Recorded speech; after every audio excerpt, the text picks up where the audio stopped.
Well, theoretically, it's intended to resolve tensions or at least to dampen them down, given the amount of guesswork and fear which is as a result of this guesswork. But I would think that there is going to be nothing concrete that comes from it, because on the one hand, Russia has made some preconditions, and on the other hand, the American preconditions ignore those which the Russians have stated as being central. So this becomes an exercise in talking, but will unlikely result in anything concrete at the end of it.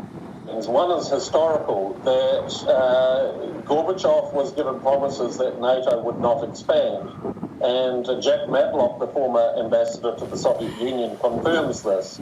And this has been broken, so historically there is a case of this. If we fast forward to 2008, when you had the talks of a membership action plan for both Georgia and Ukraine in April, and then, of course, in August, we had the 2008 Georgian-Russian war. But if we look objectively, Ukraine does not meet the criteria to be able to join NATO. So this then becomes more of a geopolitical game, because why is there talk of membership when the basic criteria for joining NATO are not met? So this is one other aspect which should be taken into account. Tell us, what does the US want to achieve concretely from these talks that was not achieved in the previous video message that President Putin and Biden have held? The two presidents spoke with each other, but they did not resolve the sense of tension which has just been rising during this entire year that Joe Biden has been president. And so according to officials of the Biden administration, the first thing they demand is that Russia reduce the number of troops that it moved toward the border with Ukraine. There is a continuing accusation by the U.S. government that Putin wants to restore the old sphere of influence, the old Soviet Union, in effect. That nation broke apart back in 1991, and Putin has said that was the worst thing for Russia. And so America thinks that's what Putin is out to do. America says it'll take a hard line. If Russian troops cross into Ukraine, there will be the toughest economic and financial sanctions ever. That's the message being delivered in Geneva, Switzerland. On Sunday evening, there was a dinner between two senior officials, U.S. and Russian. Talks will continue on Monday. You can imagine there's no appetite among the American people to send troops, but on the other hand, America does have troops in Europe, in the NATO alliance countries. So it is possible in a joint action with NATO to send more military aid to Ukraine, to move troops, say, from Germany going eastward. Russia would complain bitterly, and so the U.S. says it wants to avoid that sense of crisis. But Secretary of State Antony Blinken added that the U.S. will not be acting alone. It'll be with the NATO alliance, with the European Union, and with the Group of Seven. And so that's the weight that the Americans are bringing to these talks getting underway in Switzerland.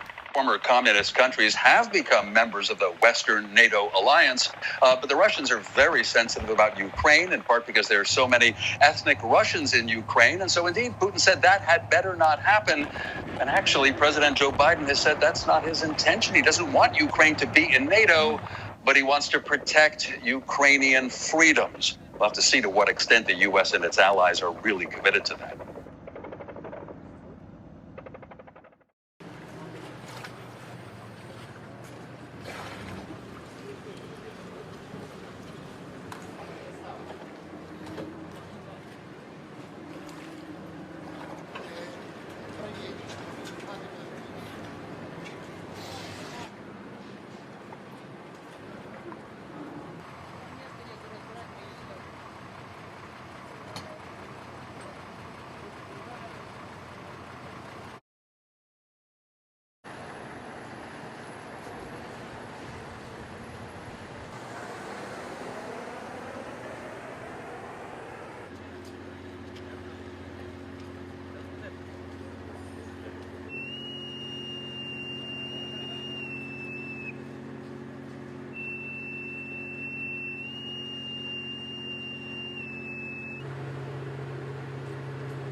Класний кадр, да? Різні по можливостях своїм, по здатностям, навіть по розмірам. Yes, our crews have been working